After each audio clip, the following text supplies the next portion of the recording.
My son shoved me down the stairs after I refused to co-sign his house. His wife smirked. Be useful for once, old man. So I destroyed them both. Now he's writing me from prison, begging for forgiveness. Hey, Reddit.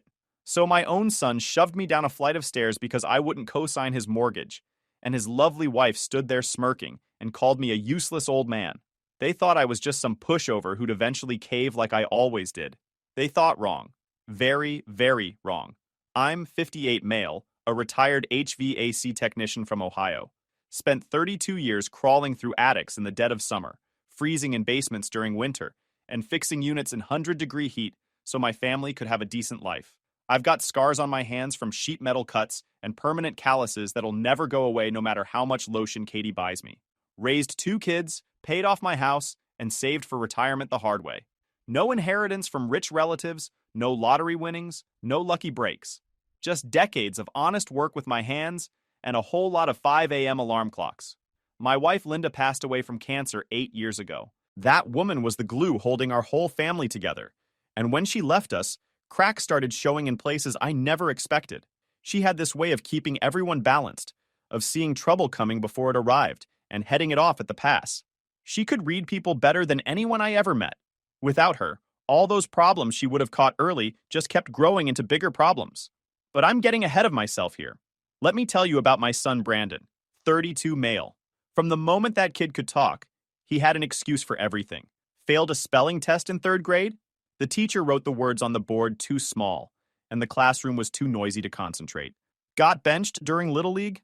Coach was playing favorites with the kids whose parents donated more to the league. Didn't get invited to some birthday party? Those kids were all jerks anyway, and he didn't want to go. Nothing was ever his fault. Not once in 32 years has that kid looked in a mirror and said, maybe I could have done something differently. Maybe I bear some responsibility for what happened. Never. My wife Linda used to say he'd grow out of it. She'd tell me boys mature slower than girls, that he just needed time and patience. She was wrong about that one, God rest her soul. Some people never grow out of anything because nobody ever makes them face consequences. My daughter Katie, 29 female, is the complete opposite of her brother. Night and day, those two. Same parents, same household, same opportunities growing up, but completely different outcomes. Katie worked 2 jobs through college while maintaining a full course load and still finding time to volunteer at a food bank on weekends. Graduated with honors and had 3 job offers before she even walked across the stage to get her diploma. Now she runs her own accounting firm with 12 employees and clients all over the Midwest. Built it from scratch starting in her apartment with just a laptop and a dream. She calls me every Sunday without fail, no matter how busy she is. Visits on holidays even when it means driving 4 hours each way through bad weather. Actually remembers my birthday without a Facebook reminder telling her. And she always plans something special. She's proof that I didn't completely fail as a parent. At least one of them turned out right. Brandon, on the other hand, bounced from job to job like a pinball machine after graduation.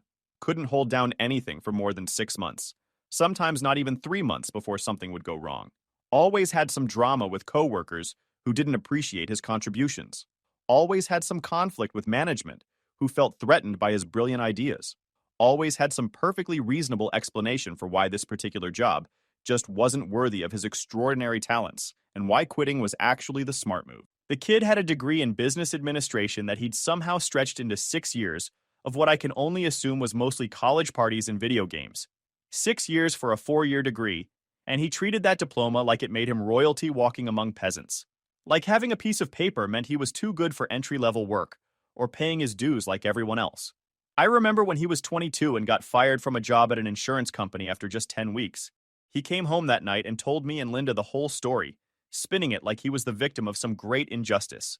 His manager had unrealistic expectations and didn't understand modern work culture. His coworkers were toxic and threatened by fresh talent. The company was stuck in the past and unwilling to embrace new ideas. Linda listened to the whole thing and then asked him one simple question. What did your performance review say? Brandon got real quiet. Turned out he'd missed deadlines, showed up late repeatedly, and spent more time on his phone than doing actual work. But according to him, none of that mattered because the system was rigged against young people. Then he met Heather, 30 female. Now I try not to judge people too quickly. My wife Linda always said I was too cynical, too quick to see the worst in folks before giving them a fair chance. She was probably right about that, God rest her soul. But Heather set off alarm bells from the very first dinner Brandon brought her home for. Something about her just felt off to me from the start. I remember that night clear as yesterday. I'd made pot roast with all the trimmings because Brandon mentioned she appreciated home cooking. Set the good table, the one we used for holidays. Even lit a candle, which Linda would have appreciated. The whole time Heather was sitting at my dinner table, though, she wasn't really there for the meal or the conversation. Her eyes kept wandering around my house like she was appraising it for an estate sale, looking at the furniture, the fixtures, the square footage. Before we'd even finished eating, she asked how much my property was worth in the current market. I thought maybe she was making conversation, so I gave a vague answer. Then she asked what my retirement accounts looked like. Then she asked whether I had life insurance and who the beneficiaries were. Then she asked if I owned any other properties or had any investments I was sitting on. I thought maybe she was just socially awkward, maybe coming from a different background where these topics were normal dinner conversation. Maybe she didn't realize these were incredibly personal questions to ask someone you just met. Nope. Looking back, she was shopping, taking inventory, running calculations in her head about what I was worth and how she could get access to it. Heather came from money. Not earned money, mind you, but inherited money that her parents had mostly blown through by the time she graduated high school. Bad investments in get-rich-quick schemes, expensive tastes they couldn't actually afford, keeping up appearances in a social circle that never really cared about them anyway. She grew up in a big house in a fancy neighborhood and went to private schools with kids whose families actually had money. But by the time she was an adult, all that was left were the expensive tastes and a minimum wage budget to fund them, and she saw Brandon as her ticket back to the lifestyle she thought she deserved. Problem was, Brandon was broke. More than broke, actually. He was drowning in debt from credit cards he'd maxed out on stupid purchases, like gaming systems and designer clothes and expensive restaurants he couldn't afford. Plus, student loans from those 6 years of academic meandering that he'd never made a serious dent in. So Heather's calculating eyes eventually landed on me and stayed there like a target lock. The wedding planning was a circus that should have told me everything I needed to know about the years ahead. They wanted the works, everything they'd ever seen in a movie or on social media. The fancy venue at some country club, neither of them had any connection to whatsoever. The designer dress that cost more than my first car. The catering from some high-end restaurant, because regular catering was beneath them, apparently. The live band instead of a DJ, because DJs were for cheap weddings. The destination bachelor and bachelorette parties in locations I'd never even heard of. Professional photographer, professional videographer, flowers flown in from overseas, the whole 9 yards, and then some. When they presented me with their budget of $40,000 and asked me to cover half, I almost choked on my morning coffee. $20,000 so my son could impress a bunch of people he barely knew with a party they'd forget about in a month. I'd worked overtime for years to save that kind of money, and they wanted it blown in a single evening of toasts and dance floor photos. I offered $5,000, which I thought was pretty generous, all things considered. Brandon still owed me $8,000 from various loans over the years that we both knew were never getting repaid. Money for car repairs that magically turned into money for a new gaming console. Money for rent when he was between jobs that somehow became money for a vacation to clear his head from all the job hunting stress. Money for an emergency that turned out to be concert tickets he really wanted. We both knew that $8,000 was gone forever, but we pretended otherwise because that's what family does, I guess. Heather threw an absolute fit when I wouldn't budge past $5,000. Called me cheap right there in my own living room, in my own house that I'd paid off with my own hands. Said I was embarrassing her in front of her family and their society friends. Said I clearly didn't love my son if I wasn't willing to invest in his future happiness. Brandon just sat there nodding along like a bobblehead doll while his fiancée tore into his father, never once defending me or telling her to calm down or suggesting maybe she was being unreasonable. Just nodded and let it happen. They ended up scaling back the wedding when Heather's parents couldn't cough up more than a few thousand either. Turns out the family money really was gone, and they'd been living on credit and appearances just like their daughter. But that resentment Heather felt toward me for not funding her dream wedding day, that never went away. It just festered like an untreated infection, growing worse and more toxic with time. Every holiday dinner after that, I could feel her eyes on me from across the table, calculating, waiting, planning her next move. For 5 years after the wedding, I watched my son slowly disappear. The Brandon I raised, flawed as he was, at least had some spark of independence to him, some personality of his own, some opinions that were actually his, even if those opinions included constant excuse-making and responsibility dodging. The Brandon who was married to Heather became just a shell of that person. A puppet who repeated whatever she told him to say and did whatever she told him to do without question. She controlled absolutely everything in their marriage. Their finances, which were a mess of maxed credit cards and overdue bills, but somehow always his fault for not earning enough. Their social calendar, which revolved entirely around people she wanted to impress and events where she could show off. Their opinions on politics, culture, family matters, what restaurants were acceptable, what cars they should drive, what neighborhood they deserved to live in. Brandon didn't have thoughts anymore. He had whatever Heather's thoughts were, delivered through his mouth like he was a ventriloquist dummy. And those shared opinions increasingly centered around one theme: what I owed them. See, here's the thing about my house. It's a 3-bedroom ranch in a decent suburb. Nothing fancy or impressive, just a modest place I bought in the early 90s when prices were still reasonable for a working man with a steady job. But the neighborhood went up in value over the years as the city expanded outward. Young professionals moved in and fixed up the older homes. Good schools attracted families willing to pay premium prices. What I paid $120,000 for back then is worth close to $400,000 now, just sitting there appreciating while I mow the lawn and clean the gutters. Between the house equity and my retirement savings and my late wife's life insurance payout that I'd barely touched because it felt wrong to spend it, I was sitting pretty comfortably for a man my age. I wasn't rich by any stretch of imagination. I still clipped coupons for groceries and drove a 10-year-old truck that got the job done. But I was secure. I could retire without worrying about ending up on the street. And to people like Heather who'd grown up expecting wealth and ended up with nothing, that security looked like opportunity waiting to be exploited. The asks started small at first. Could I help with their car payment this month because things were unexpectedly tight? Could I cover their electric bill while Brandon was between jobs again? Could I loan them a couple thousand for a vacation because they really needed a break from all the stress of trying to make ends meet? Just this once. They'd pay me back soon. Every time I said yes, I was just priming the pump for the next request, training them to expect more and more, establishing a pattern where my money was their backup plan whenever their own poor planning caught up with them. And every time I said no, I got the cold shoulder treatment for weeks or months. No phone calls, no holiday visits, passive-aggressive comments through the family grapevine about how sad it was that some people cared more about money than their own flesh and blood. My daughter Katie warned me repeatedly about what was happening. She saw the pattern way before I was willing to admit it to myself. She'd pull me aside at family gatherings after Brandon and Heather had made yet another thinly veiled request for cash, disguised as small talk, and tell me straight up that they were using me, that I needed to set firm boundaries and stick to them, that I was teaching them they could treat me like a personal ATM with no consequences. But he was my son, my flesh and blood, my only boy. How do you give up on your own kid? How do you look at the child you raised from birth and say, "Enough, I'm done trying to help you"? Linda would have known what to do. She always knew how to be firm without being cruel. But Linda was gone, and I was just fumbling around in the dark trying to keep some version of family together. Turns out, giving up on your own kid becomes pretty easy when he shoves you down a flight of stairs.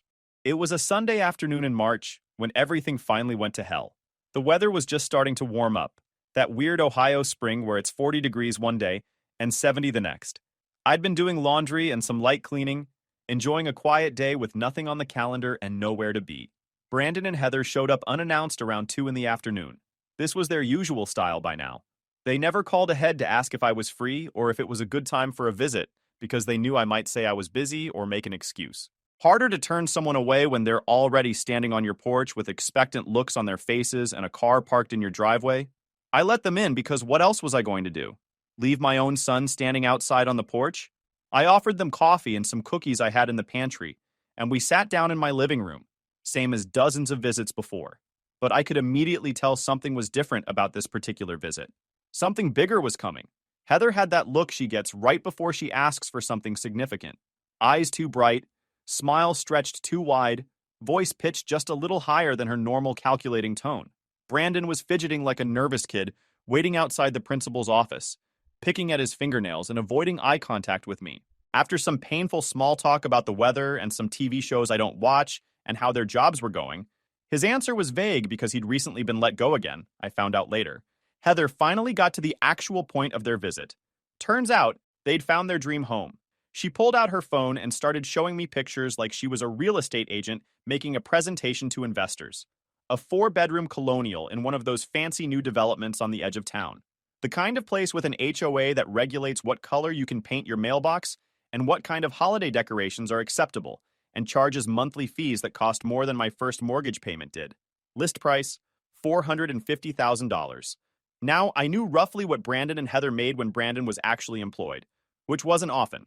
His jobs never paid more than mid-30s when he had one, and Heather worked part-time as a receptionist at a dental office for maybe 15 bucks an hour. Their combined income was perhaps 70 grand a year on a good year when Brandon was working. They had credit card debt piled up from years of living beyond their means. They had 2 car payments on vehicles nicer than anything I'd ever owned. They had a history of late payments and collection calls that made their credit scores look like bowling scores. There was absolutely no way any sane mortgage lender in this country was going to approve them for a $450,000 house, unless someone with better credit and actual assets co-signed the loan and took on the risk. That someone, they had decided, was going to be me. Heather laid it all out like she was presenting a Fortune 500 business proposal, complete with talking points she'd clearly rehearsed. They'd already talked to a mortgage broker who specialized in creative financing solutions for people with challenged credit. If I co-signed the loan and put up my house as additional collateral, they could get approved despite their credit history and lack of down payment. All I had to do was sign some paperwork and show up at closing. They'd handle everything else from there. Easy peasy, no big deal. They'd never miss a single payment, she promised, with that too wide smile that didn't reach her eyes. They'd build equity that would eventually benefit the whole family, including me. This was an investment in their future, in my future grandchildren's future. If they ever decided to have kids, I'd barely even know I was involved after the closing. Just some signatures on some documents, and everyone would finally be happy and we could all move forward as a real family. I sat there listening to this pitch, watching Heather's animated hand gestures and Brandon's nervous nodding along, and all I could think about was the 32 years I spent crawling through crawl spaces and balancing on rooftops in bad weather to pay off my own house. The decades of careful saving and doing without luxuries, so there'd be something left for retirement. The life insurance money from my wife Linda, that I'd sworn to use responsibly, to honor her memory by not being reckless with the financial security she'd helped build. They wanted me to put all of that at risk. Everything I'd worked for my entire adult life. Everything Linda and I had built together through sacrifice and discipline. They wanted me to bet it all on their ability to make payments on a house they clearly couldn't afford, knowing full well that when they defaulted, not if, but when, it would be my house on the chopping block, my retirement, my security, my future. Gone. I said no. Not maybe, not let me think about it, and get back to you next week. Not we'll see what we can work out. Just no. A complete sentence. Final answer. No explanation needed. Heather's expression went from that fake sweetness to pure cold venom in about half a second flat. The mask dropped completely, and I saw the real person underneath. She started in on me about how I was sitting on all this money and property while my own son struggled to get ahead in life, how I was selfish and small-minded and unable to see the big picture, how I'd clearly never wanted Brandon to succeed at anything, and this refusal was just more proof of what she'd always suspected about me and my priorities.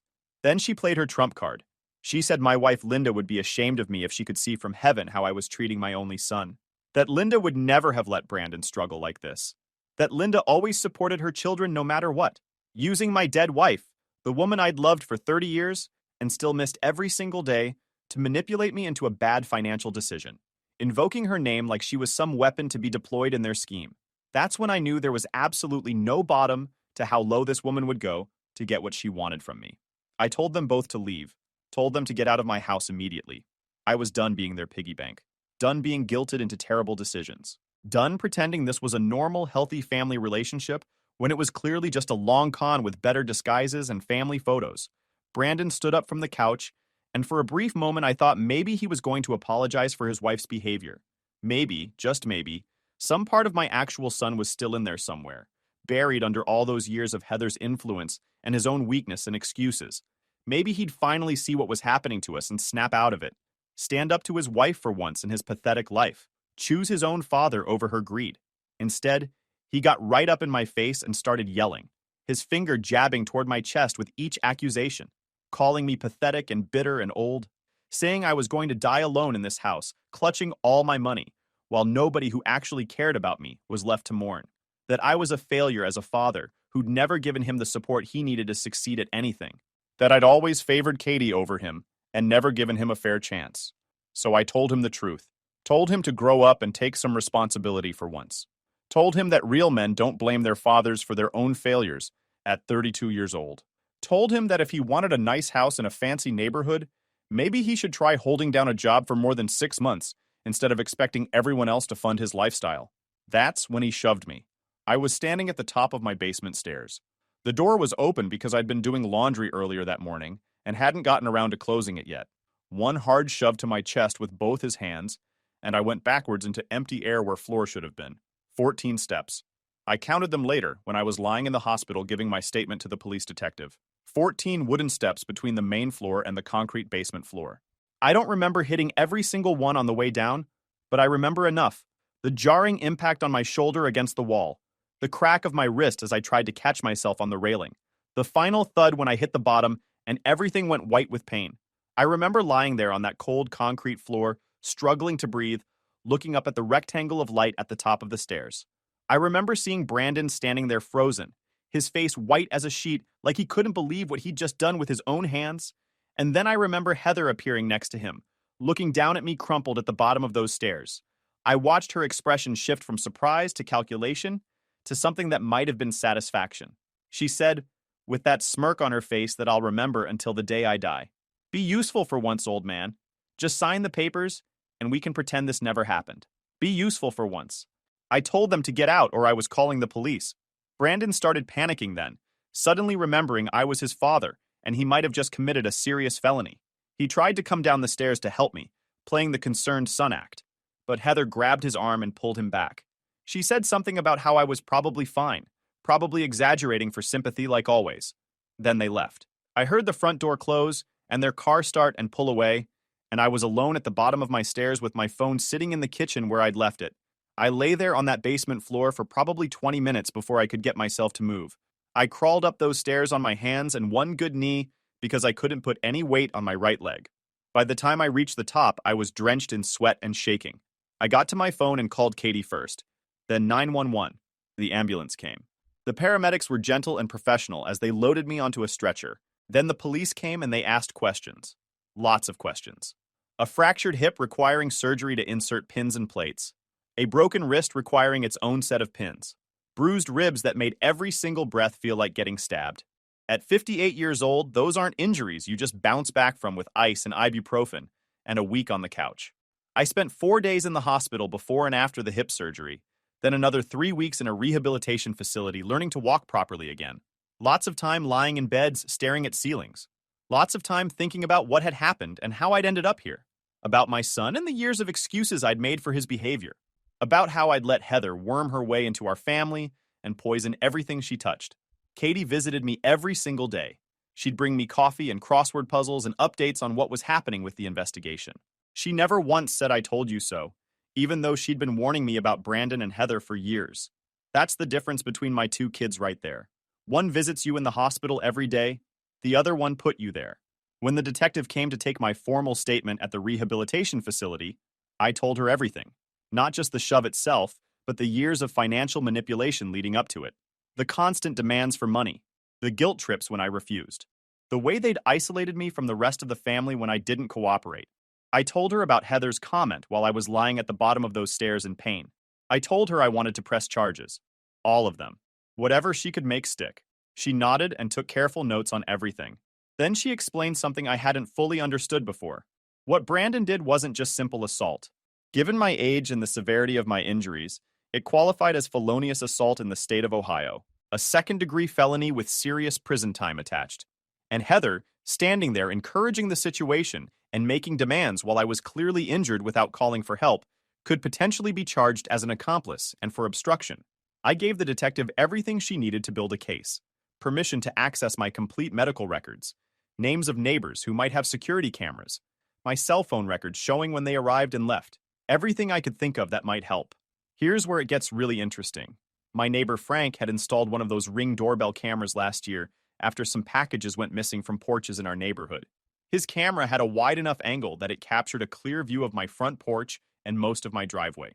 It caught Brandon and Heather arriving that Sunday afternoon, walking up to my door like everything was normal. More importantly, it caught them leaving roughly 3 minutes after they would have pushed me down those stairs.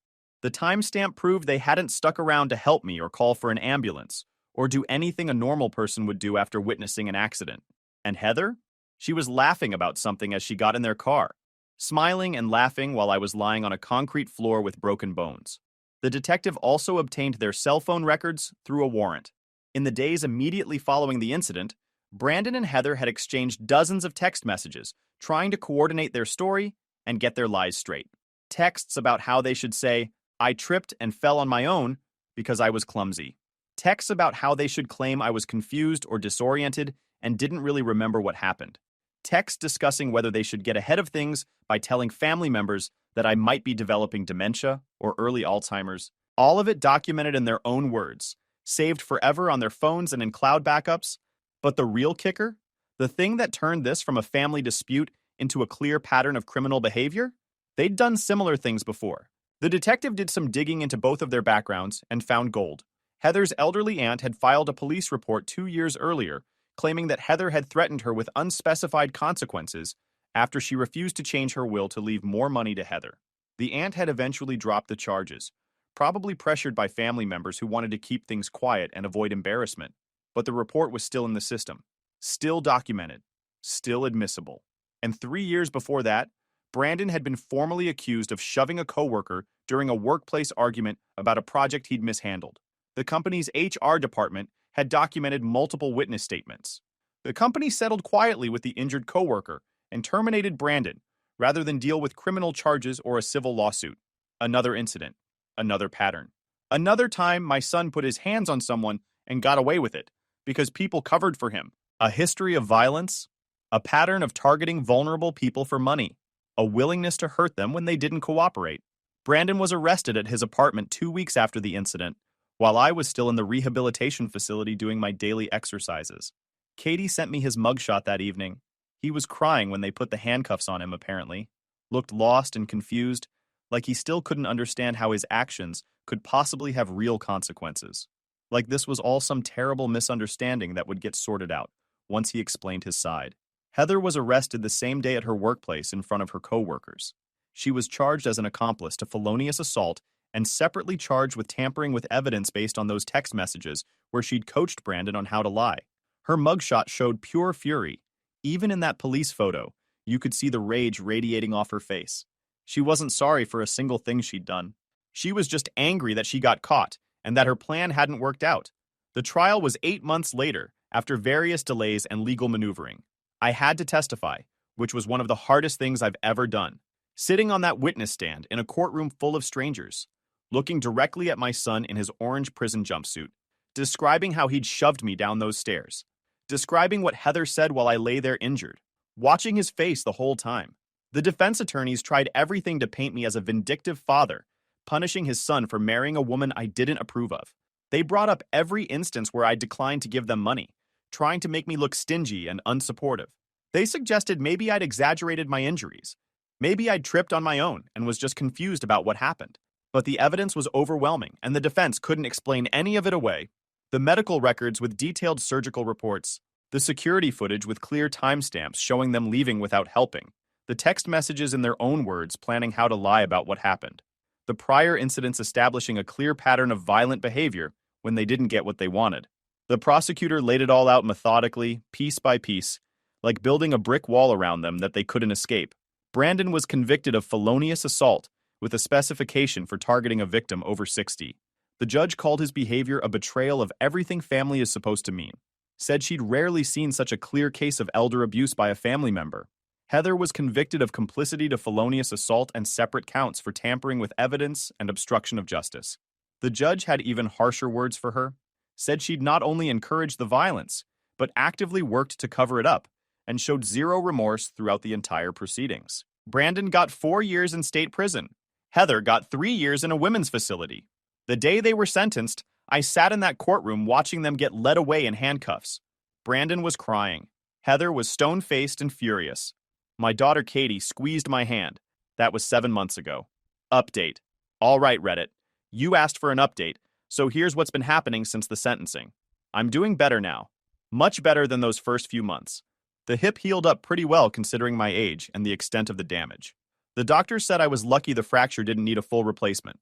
I still use a cane sometimes when the weather turns cold or damp, but most days I can get around fine on my own.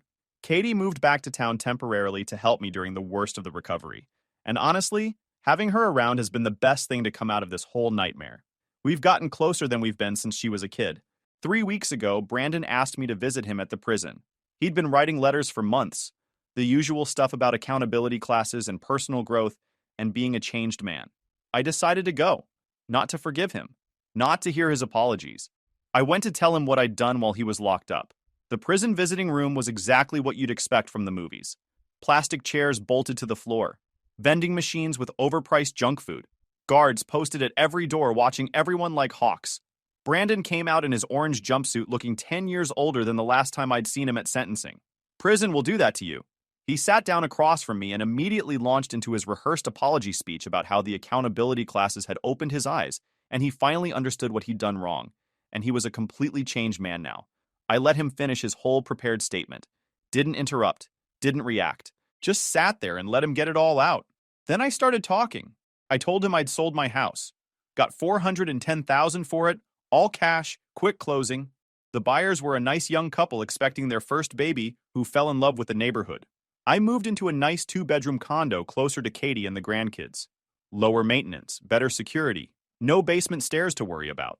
I told him I'd updated my will with my lawyer. Katie gets everything, every penny, every asset, every possession. Brandon's name isn't anywhere in that document. He gets nothing, not a single cent when I'm gone. I told him I'd also filed a civil lawsuit against him and Heather while they were incarcerated and couldn't do anything about it. Their assets were frozen pending the outcome. Their car got repossessed because nobody was making the payments. Their apartment lease got terminated for non-payment, and their stuff got put in storage, where it's been racking up fees they can't pay.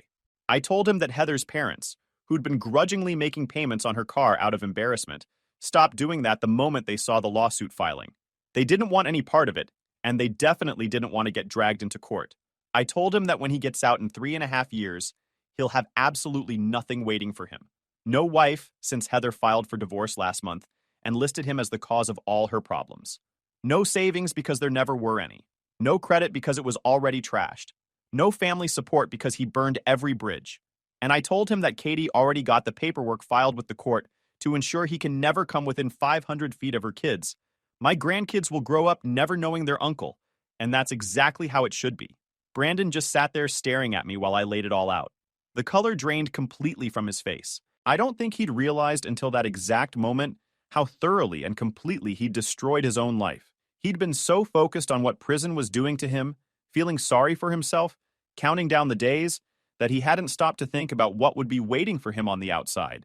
He started crying, asked me why I was doing this to him, said he was sorry, that he'd genuinely changed, that we could rebuild our relationship if I just gave him one more chance. I stood up from that plastic chair and told him something my wife Linda used to say to the kids when they were young and thought they could get away with anything. Actions have consequences. You don't get to shove your father down a flight of stairs and then cry about the fallout when it arrives. Then I walked out of that visiting room and I haven't been back since. Guys, we are so close to hit 100,000 subscribers on this channel. If you are not subscribed to the channel, please consider subscribing. It really helps hit that 100,000 mark. Thanks for making this dream come true.